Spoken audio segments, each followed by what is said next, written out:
නැගිටින්න නැගිටින්න. දැන් මොකද කරන්නේ බලන්න. දැන් විභාගෙට මාස කීයක් තියෙන්නේ? මාස 3යි තියෙන්නේ විභාගෙට. මොකද්ද ඔය කරන්නේ? නැගිටලා යනවා ඉතින්. යනවා ඉතින්. අනිත් උන්ට වැඩ කරන්න දෙන්නෙත් නැහැ.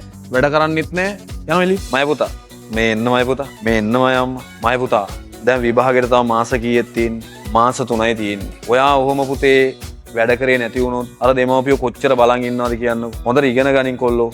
හරි ඉගෙන ගත්ත නැත්තම් මේ කවුරුත් නැහැ. මේව දෙන්න පුළුවන් මේ උපදෙස් දෙන්න පුළුවන්නේ දෙමව්පියෝයි ගුරුවරුයි විතරයි. හරි සමාජයේ මිනිස්සු එක එක කතා කියයි උඹලට. හැබැයි මතක තියාගනින් දෙමව්පියෝ ගුරුවරු විතරයි ළමයා ගැන හොයලා බලන්න. තේරුණාද කියන දේ? අර අතන අනවශ්‍ය දෙයක් නේ කරේ පුතේ. එහෙම කරන්න එපා. හොඳට වැඩ කරන්නමයි පුතා. දෙමව්පියෝ බලන් ඉන්නෝ ඔයා කවදා හරි දවසක හොඳ තැනකට යයි කියලා. අනිවාර්යයෙන්ම උඹ ඒ තුනක් ගන්න ඕනේ. හරි. අරන් අනිවාර්යයෙන්ම මේ ස්ටේජ් එකම කතා කරන්න ඕන නංගිල මල්ලිට. පැහැදිලිද කියනද? ආයෙ වෙන වැඩ කරන්නේ නැහැ නේ මම අම්මා.